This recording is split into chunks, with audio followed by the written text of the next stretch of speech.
Ana Walshe is currently behind bars accused of murdering his wife, Ana, but he has also been involved in a probate dispute involving accusations he stole $500,000 from his late father's estate.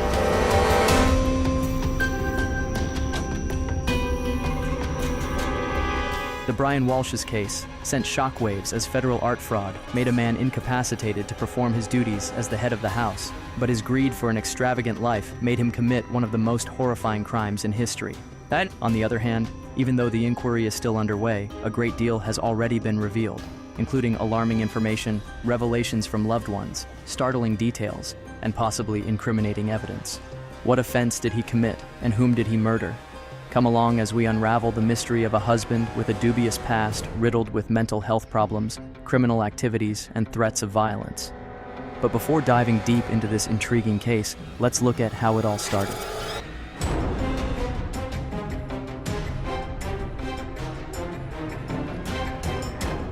The early life of Ana and Brian Walshe. Ana Walshe, who was employed as the reservation manager at the Wheatley Hotel in Lenox, met Brian, her future husband, there in 2008. Ana was married to Mark Knipp, her first husband then. The two separated in 2014 after a few years of marriage. Despite having studied French language and literature at Belgrade University, Ana had established a prosperous career in hospitality. She later graduated from Cornell with a master's in hospitality management and held several director-level jobs at big hospitality companies. Ana took a job as operations director at Tishman Speyer in Washington, D.C. at the beginning of 2022. Her romantic life had moved on. After marrying Brian Walshe in 2015, she gave birth to 3 boys, ages 2 to 6. Although her husband had graduated from an Ivy League school, Ana was the primary provider for the family. Excellent institutions such as Carnegie Mellon, the University of Massachusetts in Amherst, Northeastern University, and the JFK School of Government at Harvard have been extended to Brian. Even though he had an advantage in life, Brian fell from favor when he ran into legal issues. In 2021, Brian was forced to enter a guilty plea to fraud charges related to a string of rather complex scams involving the sale of counterfeit artwork. Brian was confined to the family home during home confinement, and he was only permitted to leave the house to perform errands or get the kids to school. But Ana was never stationary. She divided her time between the family's Massachusetts home and a new property she recently bought in Washington, D.C. Ana frequently traveled from Ronald Reagan at the National Airport to Logan Airport in Boston. Both her co-workers and friends adored her. However, Jim Mutlu, the couple's acquaintance, visited the Walshes on New Year's Eve to celebrate the year's arrival. Brian claims that on the next morning of January 1st, New Year's Day, Ana got ready, bid him farewell with a kiss, and instructed him to return to bed. She would typically leave between 6 and 7 a.m. after taking an Uber, Lyft, or cab to the airport. On January 3rd, Ana had scheduled a ticket to Washington, D.C., so that she could return to work in a few days. However, Brian claimed that when Ana woke him up on New Year's Day, she informed him that an urgent work-related matter needed her to leave sooner than expected. The disappearance of Ana, but Ana never showed up at the airport that morning and didn't get on the first flight on January 3rd. Her employer in Washington contacted the Massachusetts police to report her missing on Wednesday, January 4th. Apparently, at about the same time, Brian also submitted a report. Since the early hours of January 1st, Ana has not been in contact with anyone. Additionally, Brian Walshe had been contacting his wife's friends. Maybe one of them had received a message from her. Good afternoon. It's Brian Walshe. I hope all is going well.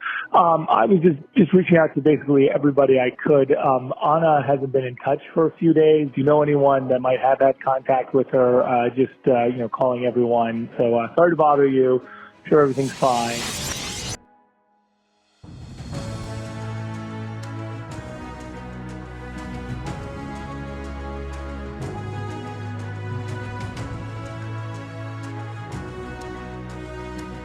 The search for Brian's wife. The Cohasset Police Department issued a public appeal on January 5th, asking anyone who may have seen the 39-year-old mother or had any information to assist. Subsequently, authorities verified that there was no proof Ana had taken a rideshare to Logan Airport. Nevertheless, there was no documentation of a pickup at her house by Uber, Lyft, or nearby taxi services, and no drivers had reported an unauthorized journey. According to reports, Ana was not seen leaving. The home's ring camera system was also investigated. Law officials searched the woods 1 mile from Ana's home on January 6th and 7th. A search was conducted to find any evidence of the incident. 3 police K-9 teams, a police aircraft, and 20 troopers from a specialized search and rescue unit were also there, according to officials. The home's swimming pool was emptied, and state police divers examined a small stream. However, following 2 full days, the state police declared they would not return for a third, citing that the Woodlands' valiant efforts had produced no leads. The Walshe family's lives continued as usual on January 1st, the day Ana vanished. Brian claims that after the babysitter arrived in the afternoon, he drove almost an hour to see his mother in Swampscott after leaving the house to acquire groceries at around 3 o'clock. Strangely, Brian said he had lost his cell phone the previous evening and didn't have it with him when he left the house that day. Brian missed his way without his phone's GPS. This implied that he left considerably later that afternoon than he had planned.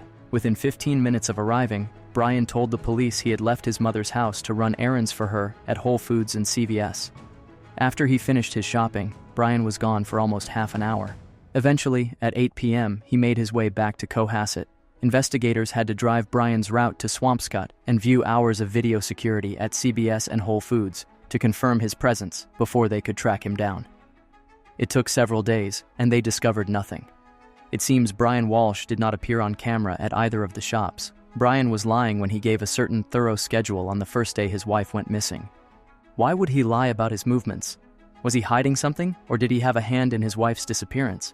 As things began to get more interesting, Brian was placed in a difficult situation with no escape: the arrest of Brian.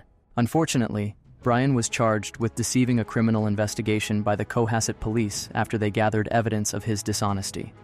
8 days after Ana vanished, the Cohasset family house was searched.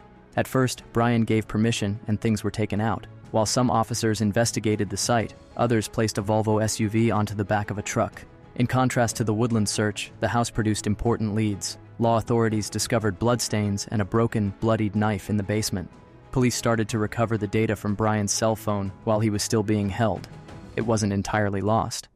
Brian claimed that one of his children must have taken it during the New Year's Eve celebration and stashed it away. Phone data revealed that Brian visited several places he had not disclosed, including those not permitted during this probation. Meanwhile, Ana's cell phone pings near their Cohasset house on January 1st, the day she is supposed to be gone, and again the following day, according to data from the device. Now let's take your mind back to how Brian got into the art world and his greed for money. Brian's art world. After traveling to South Korea for a friend's wedding, Brian Walshe decided to remain there in 2011. Living with an old friend from Carnegie Mellon, where he had studied as an undergraduate, Brian saw a chance to help. The family of his friend had an impressive collection of art and wanted to sell a few pieces. Brian was intelligent, articulate, and descended from wealthy parents. He appeared to have important traits that would help him in the art industry.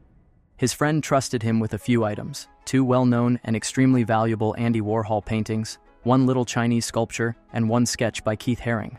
Between 1978 and 1979, Warhol created a series of more than 100 abstract paintings of varying sizes that he called the Shadows.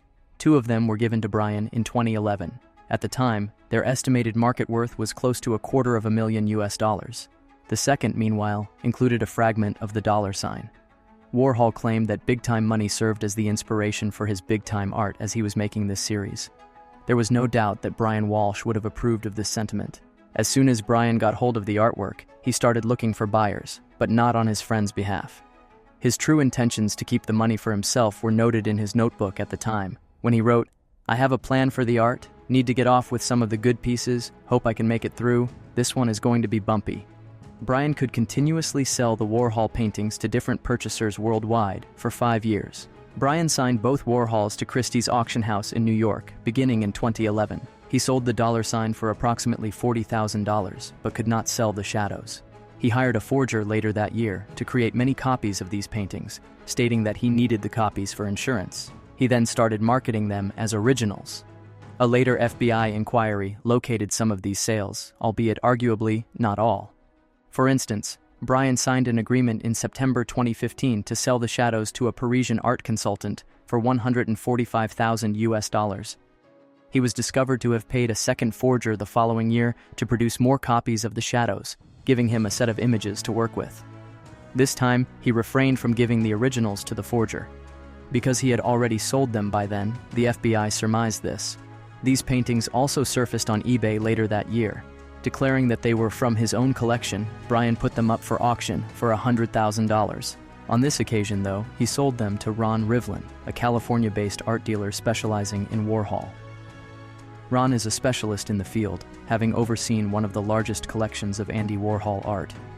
After viewing credible online proof of their legitimacy, Ron purchased the shadows from Brian for $80,000.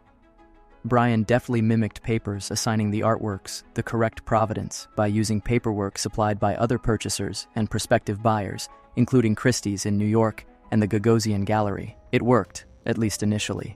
Regretfully, Ron Rivlin had dispatched his deputy to obtain the paintings from Brian. After much effort, Ron could recover $30,000 from his $80,000 purchase, but beyond that point, the scam artist was unreachable. The FBI traced this money back to Brian's credit card, where he incurred outrageous debts from frequent restaurant visits. The original artworks have not been returned to the friend with whom Brian severed his relations with South Korea. The state claimed that Brian wanted to maintain his opulent lifestyle because he was driven by avarice. Brian's credit card receipts indicate that he and his wife, Ana, went shopping at Prada after earning $145,000 in Paris, for instance. Strong communication skills, likability, and seeming riches, including the address of a multi-million-dollar mansion, were among the traits and aspects of Brian's past that made him manipulative, according to the art dealer who uncovered the scam after 5 years and an unspecified number of cons. Furthermore, it's possible that Brian Walshe concurred with another well-known statement of Warhol: "Art is what you can get away with." Friends or friends of Brian's told the FBI that he had regularly stolen from them after the FBI decided that Brian had sold the fake shadows paintings and had at least twice sold the dollar side. According to a friend from college, Brian took out a loan of $500,000 and never paid it back. According to another friend, Brian frequently invited his pals to lavish lunches that required payment. Even worse was the protracted legal dispute that arose after his father, Dr. Thomas Walshe, passed away. He had been cut off from his son Brian for nearly a decade by the time of his death in 2018, following Brian's theft of about $1 million. Court records further say that Dr. Thomas Walshe was forced to work past his retirement age because of the purported theft, as a sizable portion of his savings were taken and never recovered. Ultimately, he left Brian nothing from his estate but his best wishes. Brian, who fought for the inheritance and seemingly without irony claimed that his father's will had been falsified, found it unacceptable to be cut off. Individuals close to the Walshe family describe Brian as an aggressive and furious person in court filings from this legal battle. Brian was not like other young people. He was always dressed in Armani and penny loafers. When he was like 13, I never saw him in dungarees. He just wanted the finest things in life. Before being released from Austin Riggs Psychiatric Center in Stockbridge, Massachusetts, a few years prior, Brian had undergone therapy there. The family buddy who revealed Brian's problems with anger also asserted that the con artist has a professional diagnosis of sociopathy. After entering a guilty plea to 3 federal fraud counts in 2021, Brian was placed under home arrest and subject to monitoring as he awaited sentencing. He was released on probation in January 2023, although he remained confined to his house and had limitations on his movements. In addition, Brian was given 2.5 hours on weekdays between 8 and 10:30 to drop his kids off at school.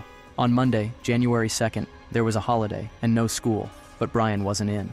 Unreleased footage shows Brian that morning, when his wife vanished, wearing blue surgical gloves and a black surgical mask. The footage was shot in a Rockland Home Depot. However, earlier that morning, a video at a juice bar showed him without his masking gloves. Brian spent $450 at the Home Depot in Rockland for cleaning supplies, which included tarps, buckets, mops, and several types of tape, according to police reports. Investigators recovered 10 trash bags. Inside the trash bags, many of these items contained stains consistent with blood, infected water.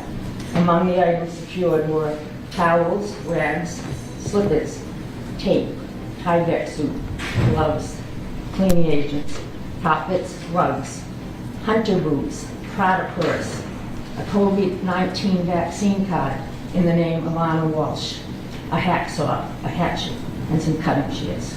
He made his cash payment 2 days before Brian's authorized departure time for shopping and errands. Per his probation terms, these errands were scheduled for Wednesday between 11 a.m. and 1:30 p.m. But Brian required a ton of cleaning goods very early, the day after his wife was last seen alive. He then told the authorities a false account of his whereabouts. Crime scene tape was positioned around dumpsters close to Brian's mother's Swampscott residence by investigators. Additionally, they checked a nearby Peabody Transfer Facility station for waste collection. But much of the hope that Ana's loved ones, who fervently hoped for an improbable but happy ending to her disappearance, were dashed by the findings of these searches. Bloody towels and other goods matching those that Brian had bought at the Home Depot just a few days prior were discovered by the police at the Swampscott site. They discovered a hacksaw, blood, ripped fabric, a hatchet, a rug, cleaning materials, and garbage bags at the Peabody site. In an attempt to match DNA, law enforcement had initially stated that they intended to test blood samples against members of the Walshe family. Brian Walshe was charged with his wife's murder, even though he was already in jail for obstructing this probe. Michael Morrissey, the district attorney for Norfolk, stated to the public, "Early in this investigation, the police developed probable cause to believe that her husband, Brian Walshe, age 47, had misled police investigators on material matters important to the search for Ana Walshe. He has pled not guilty to those charges and is currently being held at the Norfolk County House of Correction. The continued investigation has now allowed police to obtain an arrest warrant charging Brian Walshe with the murder of his wife." At the murder charges pretrial hearing, the state presented its case. The public was given access to information on the data recovered from Brian's mysterious cell phone and his son's iPad for the first time at this hearing. The horrible narrative of a guy trying to dispose of a body piece by piece is revealed in Brian's search history, which includes an abnormally focused search for methods to get rid of a 115-pound woman's body. The motive behind Brian's action. At 4:55 a.m. on January 1st, he searched how long before a body starts to smell. At 4:58 a.m., how to stop a body from decomposing. At 5:20 a.m., he searched how to impound a body. At 5:47 a.m., 10 ways to dispose of a dead body if you really need to. At 6:25 a.m. on the 1st, how long for someone to be missing to inherit. At 6:34 a.m. on the 1st, can you throw away body parts? At 9:29 a.m., what does formaldehyde do? At 9:34 a.m. on the 1st, how long does DNA last? At 9:59 a.m., can identification be made on partial remains? At 11:34 a.m., dismemberment and the best ways to dispose of a body. At 11:44, how to clean blood from wooden floor. At 11:56 on the 1st, luminol to detect blood. At 1:08, what happens when you put body parts in ammonia? At 1:21 p.m., is it better to throw crime scene clothes away or wash them? There's also information gained from the defendant's home, which showed on January 2nd, he was at Home Goods in Norwell, where he purchased 3 rugs. There were also more Google searches on January 2nd. At 12:45 p.m., hacksaw best tool to dismember. At 1:10 p.m., can you be charged with murder without a body? At 1:14 p.m., can you identify a body with broken teeth? One of Brian's searches revealed a crucial clue regarding his intentions, which was still unclear at the time. Brian had looked up, "What's the best state to divorce?" on December 27, 2022. There were indications that the marriage might not be doing well. Ana's close friend depicted the Walshes as a household where Brian stayed at home taking care of chores, while Ana put in long hours at her powerful position at a posh real estate company. Ana may be looking for emotional support because it was claimed that she had asked her mother to visit her from Serbia. A further piece of evidence for this was Ana's social media presence. Throughout 2022, Ana made multiple appearances on her Instagram without her wedding ring on.